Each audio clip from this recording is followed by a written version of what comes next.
Okay, folks, I'm just going to dig out the history here.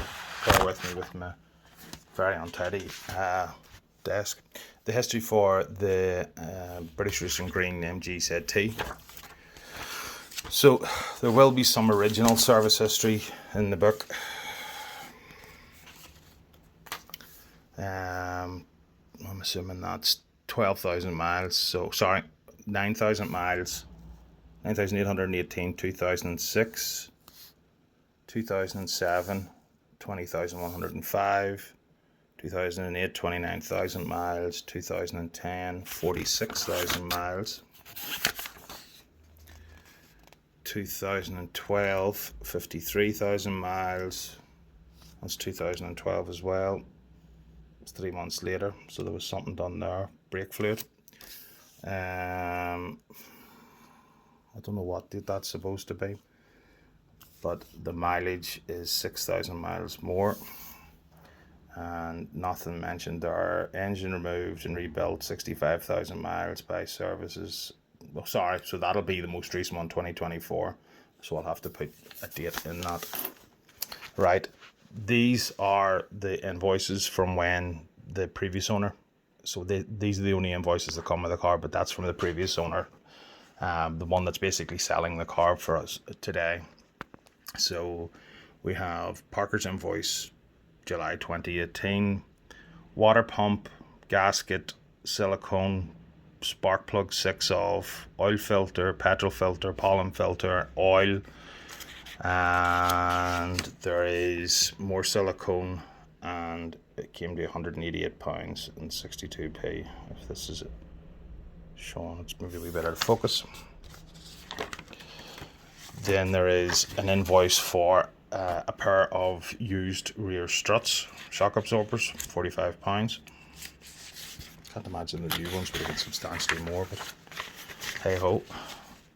We have a pair of tyres, Roadstone tyres, 200, and an MOT, and disposal and petrol system cleaner came to £231 for that. Then in 2020, bear in mind the owners had this car since 2018, to supply and fit 6-cylinder liner, 6 pistons, water pump, conversion set, head bolts, and overhaul 2-cylinder heads, and fit big end shells, main bearing, thrust washers, and headset supplied by customers. So I'm assuming that's from the Parker's invoice. It was to be done, and it was maybe an upgrade that did never get done, because if you look at the VOSA history, the car was off the road for a period of time, so this all makes sense. I know that the previous owner had done some work to it, because when he bought it, it wasn't running quite right. So there you go, £1,965 and 60p. Then we have an invoice for a hub nut, front and rear, and track rod end. So that was £58. And then the biggie, the bill from March, April this year, job number. MG arrived, diagnosing an engine timing fault, located fault, removed engine and gearbox, checked out engine timing as per manual, found broken front pulley, ordered a new part, removal of offside front drive shaft, templating for exhaust gaskets, fitted new crank pulley, removed faulty camshaft, researched into replacement of existing camshaft found to be incorrect. So fitted a new camshaft, started to rebuild engine, fitted rebuilt drive shaft, ordered up new oil cooler and hoses, topped up engine with correct oil. On checking electrics, found 150 amp fuse was missing, located new unit, fitted new exhaust gasket and oxygen sensor, connect up diagnostic computer to assess starting issues and fault clearing of warning lamps. ABS sensor warning lamp on continually, diagnosed a faulty ABS sensor, ordered new one and fitted replacement unit. Tested all electrics, topped up auto box and road tested car, delivered car to MOT station, passed MOT, made further adjustments to engine and auto gearbox through diagnostics, final road test, drive through all gears. Total labour, 83.5 hours at £32.50 per hour. Ouch. So there's a big part of the bill.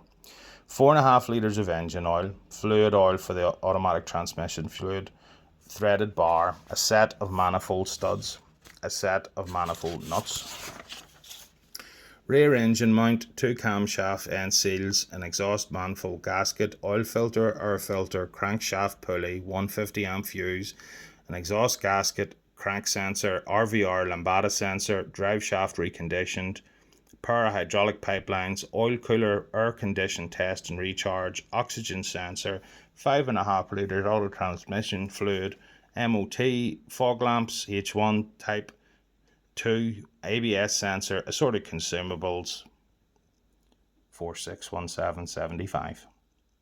So funnily there it says air conditioning recharge test, and it's £94.50.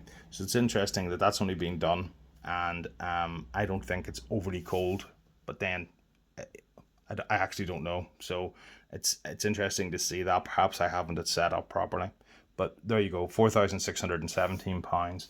So in total, there's been a huge amount of money spent on the car in its lifetime. There's been some reconditioning works done. As I said, these bits were bought in 2018. The car has been off the road whilst the works has been done. This bit here, I'm going to just add, because the date was April 2023.